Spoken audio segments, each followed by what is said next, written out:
Shalom, welcome to Tanya Outside In.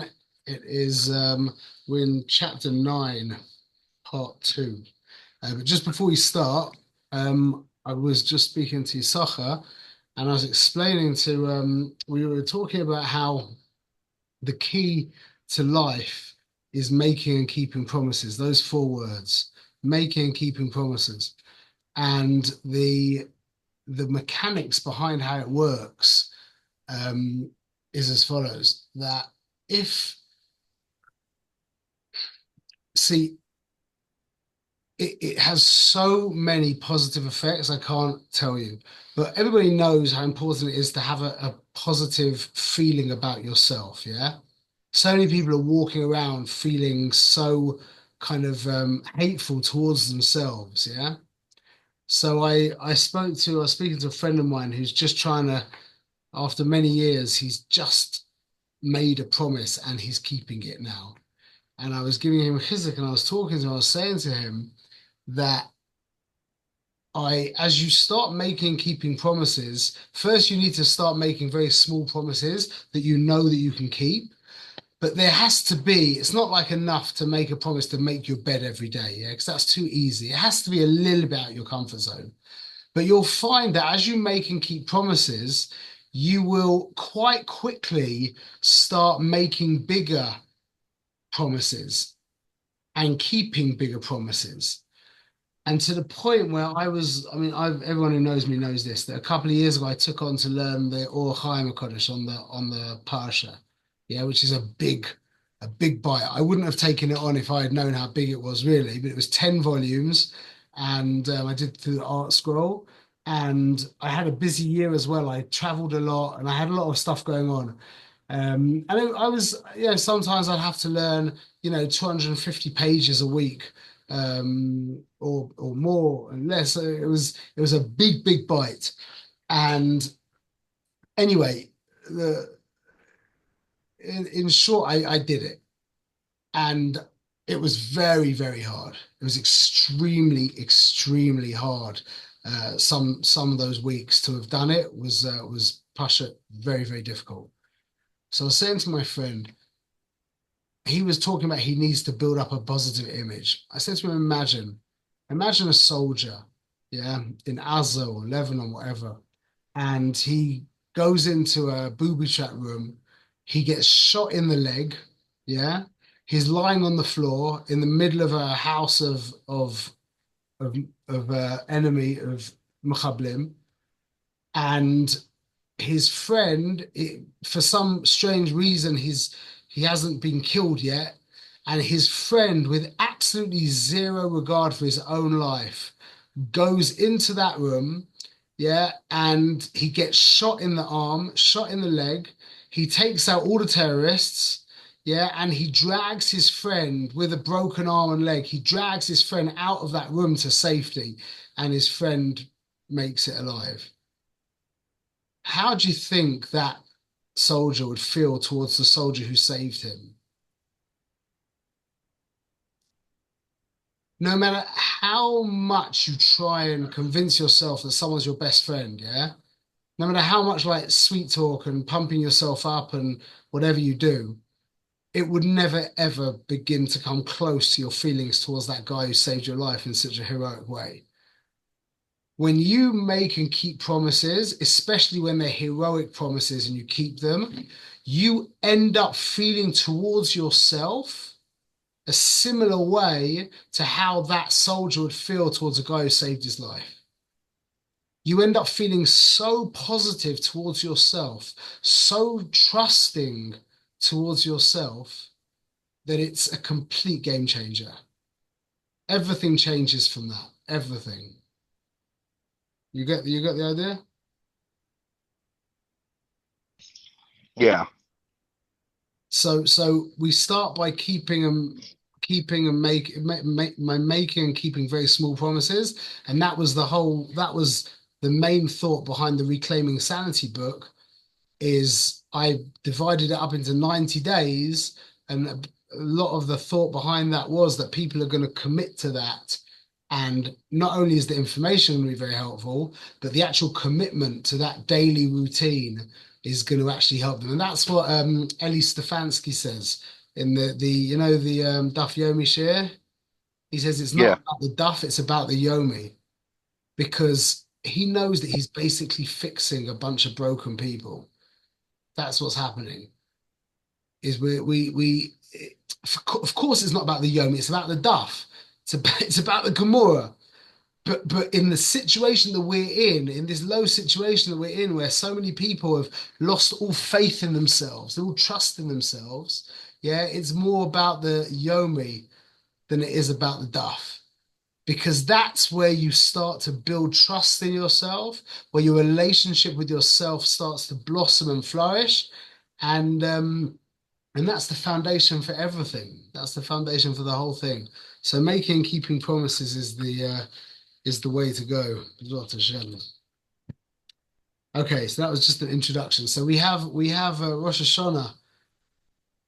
I don't want to say looming above us, because that sounds kind of ominous. It's not looming, it's like glowing in front of us. This is like the most exciting day of the year, no question. So I wanted to give a shir on Rosh Hashanah, and then I realized that the shir that I wanted to give on Rosh Hashanah is exactly where we are holding right now in the Sefer Tanya. I love it so much when that happens, because that in my mind helps me process a little bit how I've got no concept of the Rabbanu Shalom, because I know that we've been going according to the Seder, however the Seder's gone. Yeah, we're holding in the middle of Perek Tess with absolutely no thought, and we've just ended up there. And it just so happens that at this junction, the shir before Rosh Hashanah is a shtickle Torah that's absolutely apropos for Rosh Hashanah. So how did Hashem do that? And the answer is, I have absolutely no idea, but I know that he did it. And that is an amazing gives amazing hisorus to realize that Hashem is so beyond anything we can imagine. And just to see that every now and again is very helpful. Okay, so we're on the bottom of page 26, Perek Tess. The first one on the line is Kedushos. So it's from the dot there. Ach hine kasiv, L'oim v'lo'oim mil'oim yematz. Slicha. Ach kasiv, L'oim mil'oim yematz. That when this one will win, it will be strong, however you translate that. We've been speaking about the way that it works, the mechanics. We have the nefesh bahamis, our selfish mortal soul that animates the body, that primarily lives in the left side of the heart and then goes up into the brain. So that soul is as it's called a nefesh bahamis, an animal soul, and as such, it's primarily emotional. Its emotions affect its brain, or your brain. So it means that in that sense, you're running emotionally, okay, which means you're running selfishly. The nefesh halokis, the godly soul, its primary dwelling place is in the brain, and it goes down into the right side of the heart. Okay, so that shows us that the godly soul is primarily intelligent. Okay, intelligence is primary in the godly soul, and the emotions are guided by the intelligence. Whereas in the animal soul, the emotions are primary, and the intellect is hijacked by the emotions. Okay. So we've got this kind of dichotomy where they both share the brain a little bit and they both share the heart a little bit. So the Rebbe has now basically explained the proximity in which these two opposite creatures, for all intents and purposes, are having to fight it out. So he says when this one is victorious, this one is down, and vice versa. Kiaguf nikwe ir katana. The body is called a small city. And just like two kings are waging war on one city, that each one wants to conquer it and to rule over it. That means Lanhig Yoshver Kuretsoinoi, that he directs the inhabitants according to his will. That's what it means to run for what that's what a king is looking for. A king is looking to have his will manifest in his subjects. That's a very important idea. Okay. That's just like a CEO of a company, by the way. A CEO of a company is very much looking for his will to be manifest in his workforce. That's what, as we've learned before, an organization or company in our generation is a fantastic example of what we call a malchus. Malchus means an organization. Just in the old days, the only organizations we had really to relate to were the Medinas, were the countries. So they were called Malchuses. But now we've got actual organizations. Google would be called a Malchus 100%. You have the king, you have all the satraps, whatever you call them, the ministers. Then you have all the it goes all the way down to like the henchmen and the soldiers, etc. It's exactly how businesses run. So the goal of the king is to have all of the inhabitants of the city obedient to his ratzon.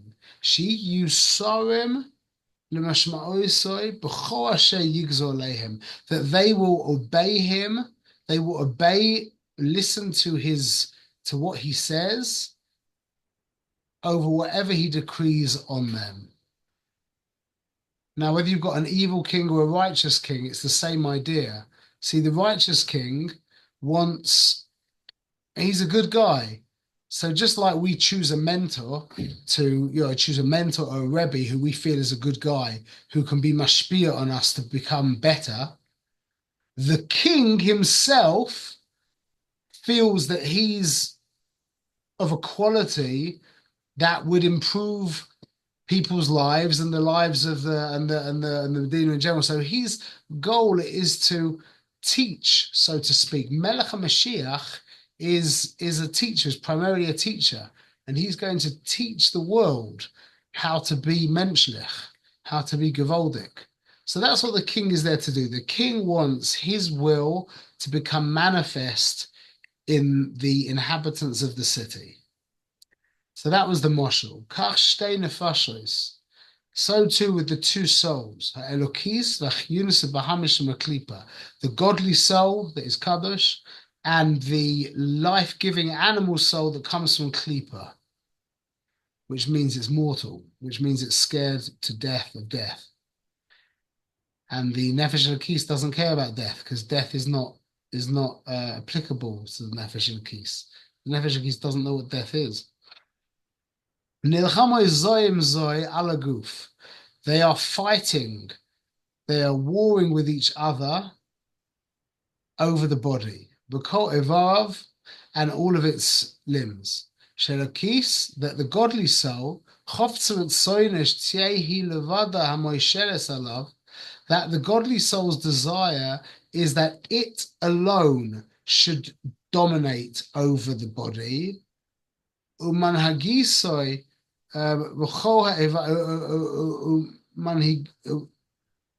minhagisoy, manhigasoy, I love manhigasoy, that he should be dominant over it and he should be directing it. And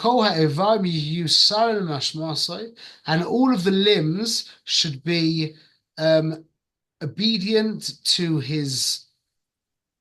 what he says, and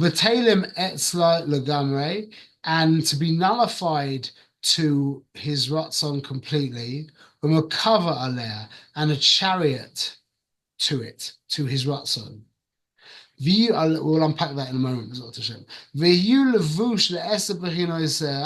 And that the body will become a garment for the 10 powers of the soul, like we said, Chochmah, Bina, Das, down to Malchus. The Gimel Levusheha, and the 3 garments, thought, speech, and action, like we said, Hanal. The Islabshu Kulam Be'ivre Guf, and they should all become enclosed in the Guf. So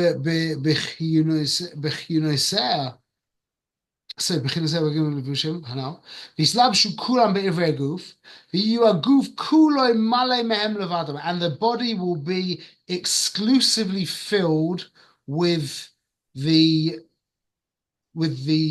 10 powers and the 3 garments of the godly soul exclusively. And a stranger should not walk amongst them. Chas v'shalom. Okay, let's unpack that.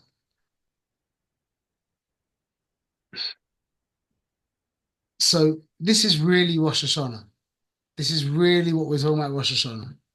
Okay, the inyan of the Ratzon of the king flowing through the inhabitants of the city. Now it says, we say later on that Hashem bound his Malchus with us. What does Malchus mean? You've got whatever, Elon Musk. I like Elon Musk. You've got Elon Musk, yeah. His Malchus is called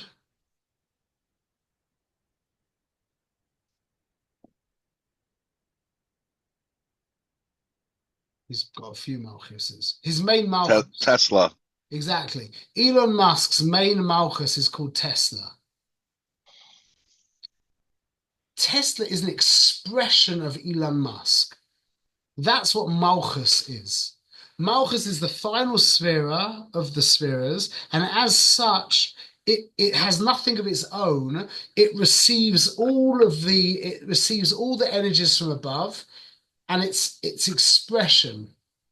It expresses. It becomes manifest in Malchus.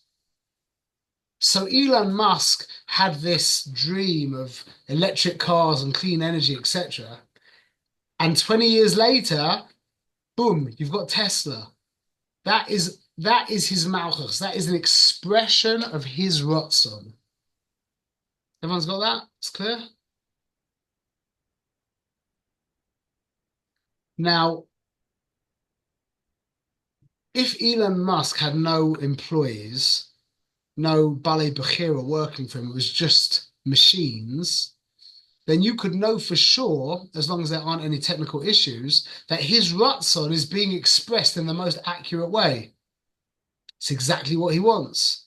There's nothing to go wrong. I mean, as long as the machines are working, etc., everything's good. Now, Hashem, in his ultimate humility and infinite love, made his Malchus dependent on Am Yisrael. Meaning his expression into his world is dependent on Am Yisrael. All the nations of the world and all of the animals and all of the plant life and all of the rocks are an expression of the avodah of Am Yisrael. It's like Am Yisrael, in a sense, is like the transparent, like the transparency for the projector. However Am Yisrael are, that creates the big picture on the screen, which means the world. So it's not just that Am Yisrael, like we've said in the past, we said Am Yisrael is the glue that binds the creator to the creation and the creation to the creator. We're the mamutza, because Am Yisrael is a human being with a neshama. That means we're part creation, part creator.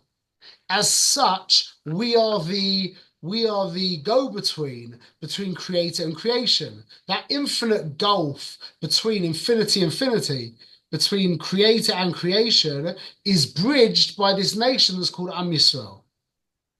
We stick the two together, but it's actually much more than that. It really, Am Yisrael is all of creation. All of creation is contained within Am Yisrael. And what you see happening with the 8 billion people and the 300, what is it, 30,000 kilometer circumference of the world, is a manifestation of Am Yisrael. He says later on that Am Yisrael is divided into 600,000 souls. Okay. Now, how does that work out? Because there's a lot more than 600,000 Jews. Yeah, I don't know. Obviously, we take on bits of, each soul can split off into several bodies. Also, 600,000 letters in the Torah, when in truth there's about 305,000. Again, letters divide up into more parts. But what the Tanya says later on is that the 600,000 Jews, let's not say 600,000 Jews, the 600,000 Nishmas Yisrael, Shorshay Nishmas Yisrael, the roots of Nishmas Yisrael. The world divides into 600,000 parts, and each part of Nishmas Yisrael has a direct correlation to that part of the world. So I was thinking, imagine if you found out that works out. Let's do this 1 minute. So there's 600,000, let's just say 600,000 Jews. And let's say there's what, 7.5 billion people? 75 million, 7.5 billion. Divide that by 600,000. And it comes out, if you do it like that every Jew is responsible for 12,500 people. Imagine if you knew that. Imagine that's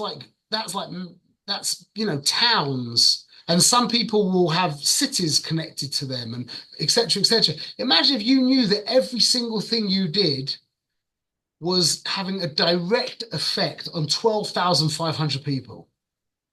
I'm not sure how you got. I mean, I get the math, but why? Because Am Yisrael represents Hashem's name, and therefore we're everything. We represent everybody. I'm missing that point. Okay, let me say it like this: your body, your body supports your head, yeah. And if it wasn't for your body, your head wouldn't function properly, and you wouldn't be able to move your head to different places. But really, you are your head. The rest of you is a manifestation of your head. You with me? You with me? On an intellectual level, we've said that the intellect gives birth to the emotions. The emotion gives birth to the behavior. So Klal Yisrael is the brain of creation. Everything else is a manifestation of that. You with me? It's not very politically correct, but what can we do? That's what we've been passed down. So I mean, so if the nations knew that, they would be forcing us to serve in the most fantastic way we could. Do you realize that is the avoider of the Jew? See, it comes out that your avoider is possible because you have a neshama basically stuck to you. Yeah. The avoider is that the neshama gets connected back to God. Yeah. Or the neshama becomes a conduit for God, however you want to describe it. Now, you have a responsibility because that neshama is connected to you on a physical level, on a visceral level. So now you have a responsibility to get that neshama back to God. that doesn't change by the goyim. It doesn't change, but they still have the same responsibility. It's just that it's connected to you. You go to sleep with it at night. They don't go to sleep with it at night. But they have the same responsibility. It's the same job. It's just they are further removed from that what would you call it? The mechanics of the whole process. You with me? So we're the Am Yisrael is the mind, the moichin, the brain, so to speak, the moichin of creation, and creation is a manifestation of that writ large. Just like the picture on the screen of the cinema is an accurate manifestation, an accurate representation, sorry, of the slide by the light that's right by the light, but the slide by the light is only this big.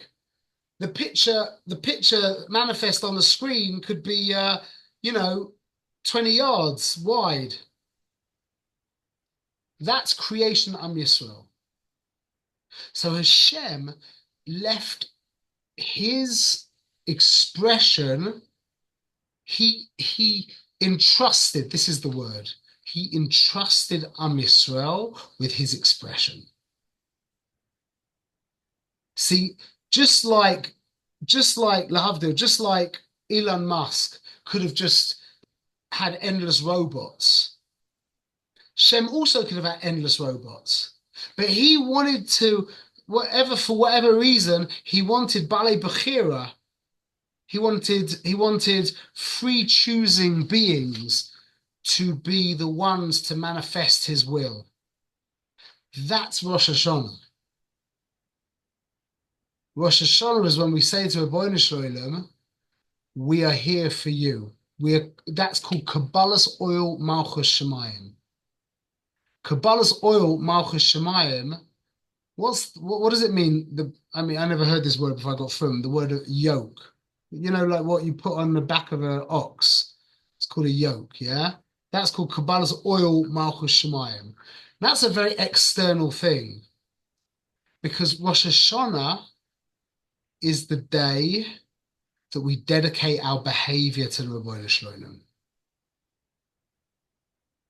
It's not the day that we dedicate our emotions and our mind to the Ribono Shel Olam.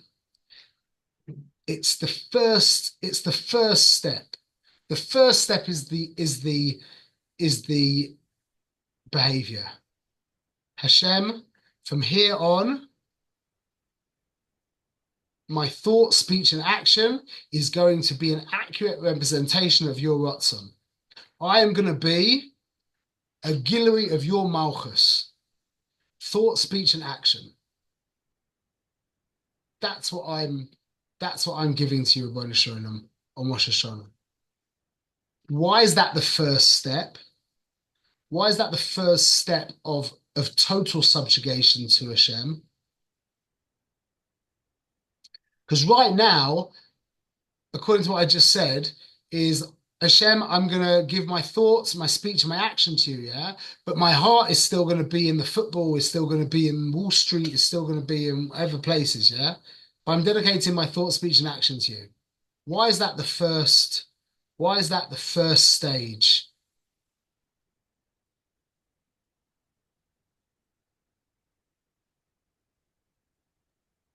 Because those stages will have an impact on your heart.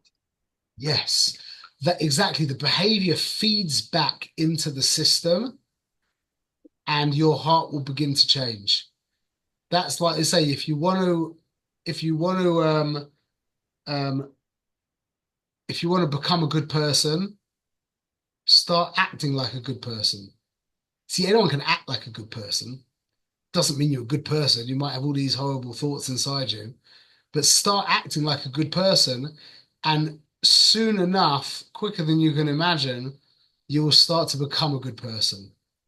So the very first stage, it's kind of the final point and the first stage as well. But that's called becoming a revelation. That's why Melech is Loshen Mem Lamed Chaf, which is Moyach Leiv Koved. Moyach Leiv Koved is the mind, over the heart. And in this sense, we're not talking about the mind seducing the heart or converting or transforming the heart. We're talking about what's called moyach sholet alelev. The mind trumps the heart.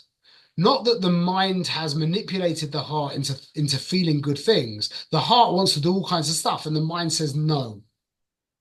So it's moyach leiv koved. Koved is the expression. That's what the blood is. That's the expression of our. That's the behavior. What's that backwards, by the way?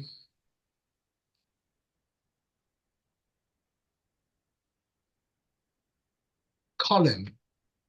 Nichlam. What does it mean, nichlam? He's saying benching. Nichlam. Shlo nichlam. We will not be embarrassed. Because this is what we were saying before, Yisachar. This is what we were saying about making and keeping promises. Making and keeping promises is the midah of a melech. Where was it? We learned it. Was it? Oh, my son told me.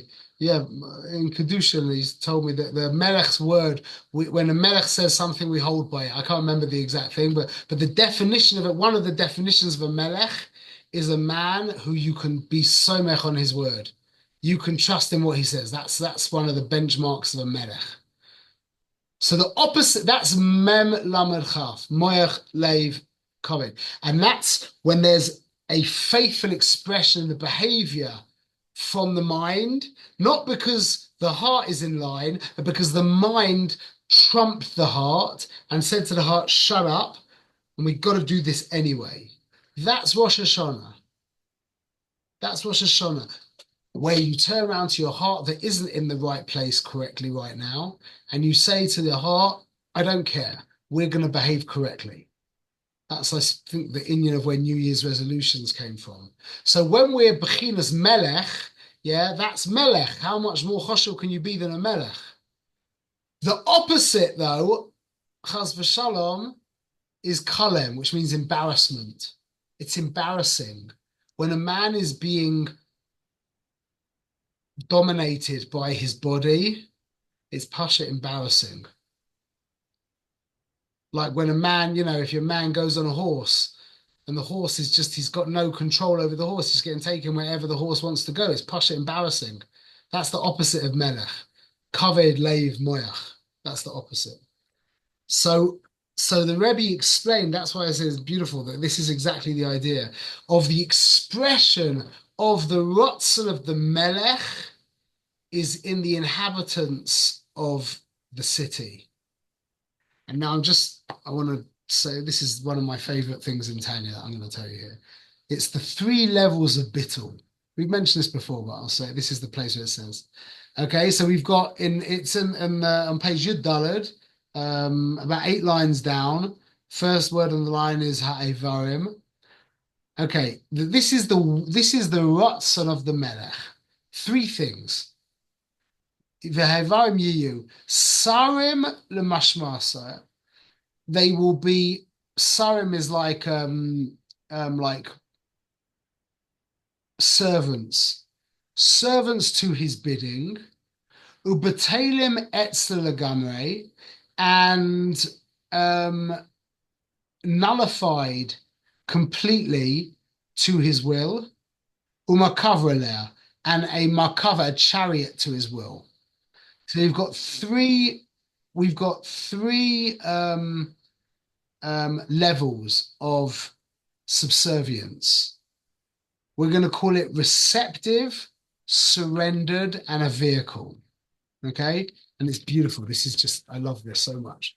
So the Lubavitcher Rebbe gave the example of the body. Okay, what does it mean to be receptive? Receptive is, I've got a good example, is as a photographer. Yeah, my assistant, or you can anyone who has people working for them. Yeah, Yitzi, you had people working for you. You ever walked into the place where people were and you saw people on their telephones?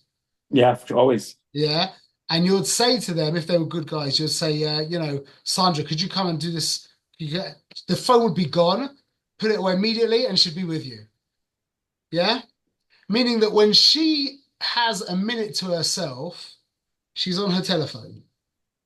But the minute you ask her, for something, the phone's away and she's there. That's called receptive. And that's like the brain. Meaning the brain has got its own agenda. The brain's thinking about this, it's thinking about that, it's wandering here, it's wandering there. And you're like, okay, I need to now do my accounts, or I need now to learn the Gemara, or I need now to sit in my Tanya share.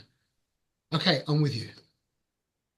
That's the brain. The brain is receptive. That's the moshel for receptivity. Receptivity, if that's a word. That's called Sarah Lamashmasa. That means they are like obedient. Obedient. Okay, that's the first level, the brain. Now the next level is called Batalim Etzel Gamre, completely nullified to you.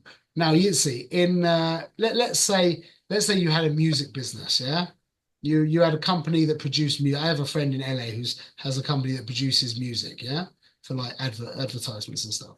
So now I'm sure that he's got a couple of guys who work for him who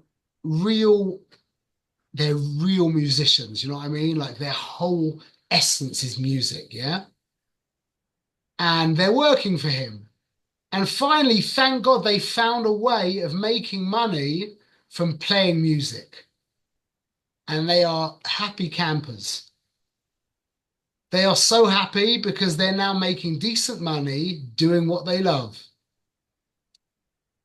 Now that is the bittul. Now let me ask you a question. Is that person bottle to you? He's a musician. Is he nullified to your organization? He's a musician. He loves music. And your organization is giving him a outlet to make his music. Is he really dedicated to your business?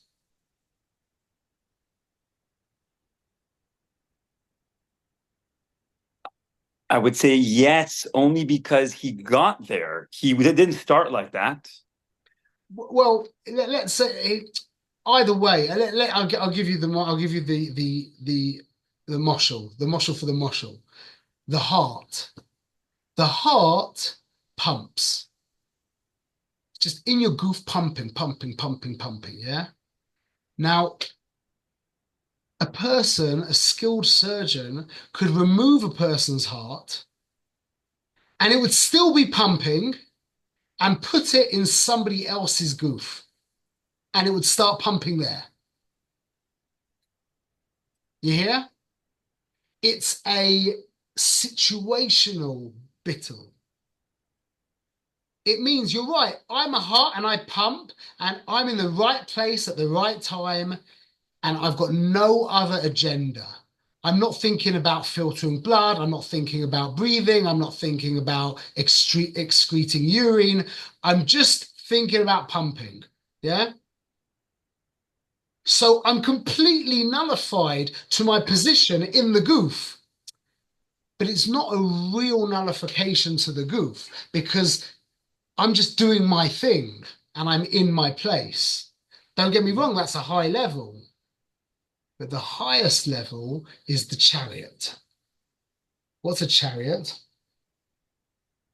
Your car, Yitzi. You can see your car out your window? Yeah. Yeah? What's it doing right now? It's just sitting there. It's just sitting there. Has your car ever done anything other than that if you weren't driving it, excluding your wife and kids? Yeah, just basically sits. It has zero agenda. It's completely nullified to you. That's called a chariot. A chariot, a markova, means that just like a car, is that literally in the chariot of the old days is a car of today. Just like your car, absolutely just sits there unless you get in it and your will overwhelms it. That's the highest level of bittul to the Ribbono Shel Olam. Wow. That's called that was Avraham Avinu, where he said Hineni. He was like, Ribbono Shel Olam, I got nothing to do.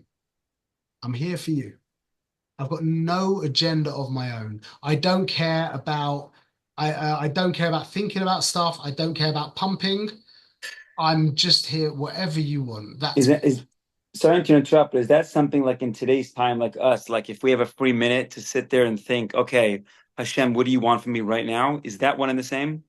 Well, that's more like, well, for that moment, yes. But if that's in context of you running your business and you're having your ice cream and you're I going to understand. Disneyland, then that's the lower level where you want to go to Disneyland, yeah, but it's Shabbos, so you don't go. That's the level of receptive.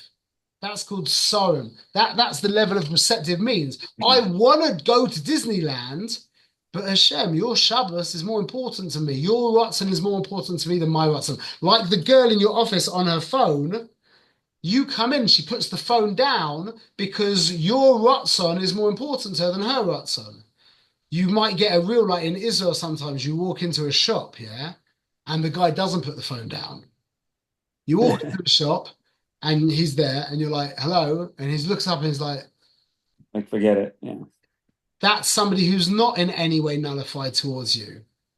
Okay. So now what's the motion in the body? Yeah, we've got the brain is for the receptive.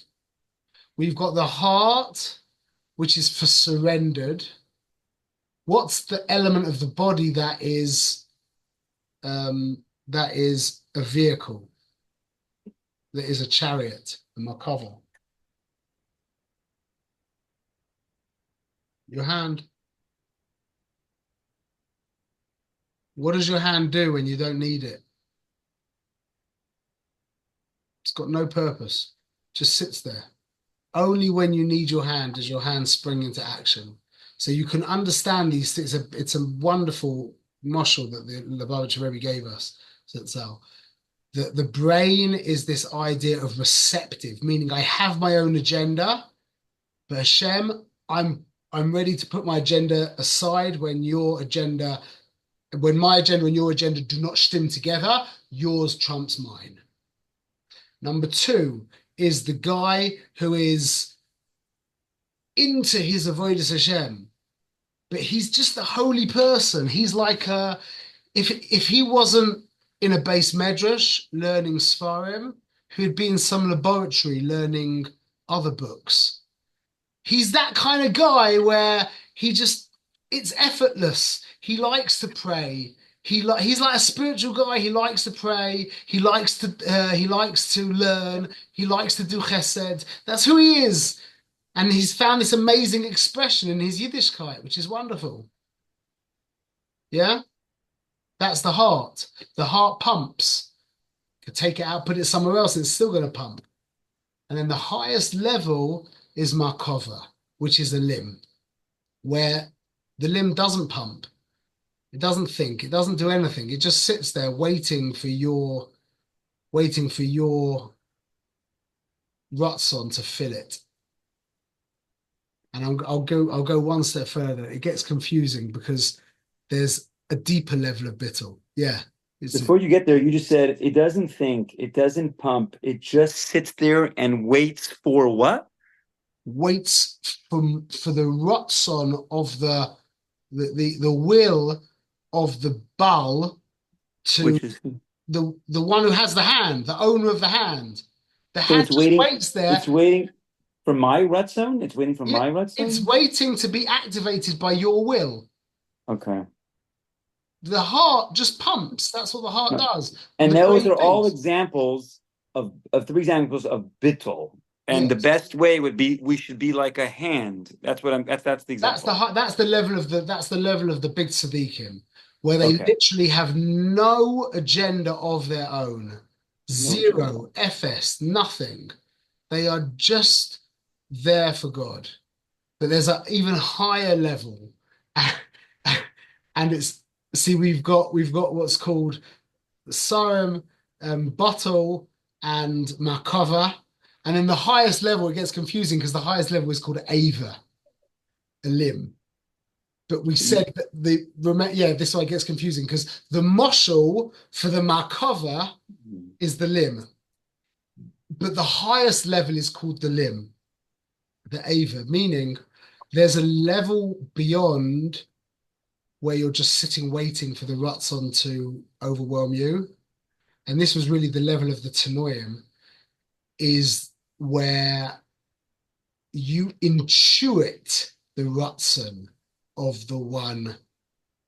Did you say manifest? What did you say? No, intuit. Oh, intuit. Before he commands you, you know. Like I've had assistants, photography assistants before, very few. I mean, over the years I've had many, but I've had like a couple out of a couple of dozen who got to such a level where they would be where I wanted them before I told them to be there. Or they would have done what I would before I told them to do that. They anticipated what I wanted. That was the level of the Tanoim who learned the halachas from the Mishnah. They actually intuited the Ratzon Hashem. They were so aligned with God that they weren't just waiting, and that's why Avram wasn't in that position, because the Torah hadn't come down at that point. But by the Tanoim, they were so aligned with God, they weren't just sitting there waiting for him to say what to do. They could actually preempt what he wanted from them because the Torah had come down into the world. That level wasn't available before Matan Torah. So we've really got 4 levels of bittul. Okay, we've got surrendered, we've got receptive, surrendered, chariot, and limb. But remember, it gets confusing because when we use the moshel for that. Okay. So we got to a good stopping place. Any questions? Yeah. I don't know. It's just, yeah. So don't you love that? Isn't that just absolutely beautiful? it's great. It's great to know. And how do we we just want to get there faster, I guess. To be receptive is already a madrega. You want to go to Disneyland, but Baruch Hashem says no, it's Shabbos. You say okay, that's already a big madrega. Where you're enjoying the avodas Hashem and it's you become it. That's a much higher madrega. Where you've lost all interest in yourself, lagamre, yeah, that's the highest madrega. Meaning, lost all interest in yourself doesn't mean that you've become like this zombie walking around. It means that you're using all of your unique koiches and kishroinus, talent, skills, resources, etc., personality. You're using it, but you have no need for it yourself. Can I ask the difference between 3 and 4 in an example? So I feel like some people live with, when you say no agenda was number 3, that was the hand, the chariot, right? It's no agenda, living with no agenda. To me, that's what somebody walking on the street and somebody coming and somebody asking for tzedakah. Okay. So is that like where you like, oh my gosh, this is Hashem. He wants me to give tzedakah. That's number 3, as opposed to number 4, which is the limb. You're walking down the street and you say, I need to give tzedakah right now. Is that different 3 and 4? Something like that. Have you, I'll give you a really beautiful example. Nathan, how old are your kid? How old's your oldest kid? 7 months. Oh, it's a baby. Oh, I forgot you just have a baby. Yeah. So Yitzi, you're probably with Cole, it would be more than with your other children. But you ever, like in Israel, yeah, my kids are playing in the street. It's not like that so much in LA, yeah. But my kids, okay, good. So my 5-year-old is playing on the street with his friends, yeah. And I drive past, and I'm like, Shimmy, you want to come with me to the shop? And he's like, yeah. And he gets in the car. That is a level of that. See, we can't do that. Do you understand? That's a person with zero agenda. Meaning, it's why we could do that. You're right. That. But we've got. That's just the idea of being completely without any. You're just there for God. It's not like that because he's there for himself. But do you understand what I mean? It's that idea of whatever the mitzvah says. That's where I go. It sounds the most relaxing. It sounds very relaxing. It sounds very 100%. Yeah. It's the whole point of this world. Hashem is mamash kind. That's the highest levels that people look at when they're like in a very low level. They're like, wait, God, I couldn't do that. But the people who have gotten to the higher levels have rahmanas on the people at the lower levels, because when you're completely dedicated to Ribono Shel Olam and you've lost all sense of personal agenda, this world, the edge of the world is taken off Lagamre, and you're like, oh, I can push it, breathe. Oh, Does a person like that, does he see Mashiach? Does he see that kind of environment? look, I don't know, but I would imagine that a person like that would be would not want Mashiach for himself. See, most people, when they say I want Mashiach, they want the war to end, they want their Parnassa problems to end, they want their Shalom Bayis problems to end, they want kids, they want Shidduchim, they want whatever it is, they want everything to work out good. That's the regular thought of Mashiach. He's like a Father Christmas kind of figure, yeah. But really, what that man that we were speaking about just before is, he wants Mashiach because that's Hashem's expression into this world. Nothing to do with me. My opinion is just irrelevant. I have no opinion. I have no personal desire whatsoever. Ribono Shel Olam, you want your Malchus to be revealed in this world, then that's what I want. That's it. Finished. Nothing. And if Mashiach is a part of it, then that's what I want to. Mashiach is a big part of it. That's why I want Mashiach. For you, Ribono Shel Olam, I'm gone. I don't want anything anymore. I don't care. I'm opinionless. Do you hear that? Could you imagine the freedom? The freedom of not having an opinion, the freedom of not being. This is really the freedom of not having pleasure. The freedom of being freed from your own personal pleasure. That's the level of the Tzaddik Gamul. And is that something to daven for Rosh Hashanah? No, Rosh Hashanah, you're delving into Ribono Shel Olam. Ribono Shel Olam, you should be Zeicha. Forget about me. You should be Zeicha to express your mind. You're right. That's How it. can I No, ask? don't forget about you. You're not there, You Rosh can't. Hashanah. You All can't you even are ask is for you're it. a mouth. You're just a mouth that says, Shem, you should be Zeicha to your Malchus being expressed. That's Rosh Hashanah. I know, but why does it take 2 days for that? It takes 355 days for that. We're just beginning. Okay, we should be Zeicha, B'ezrat Hashem.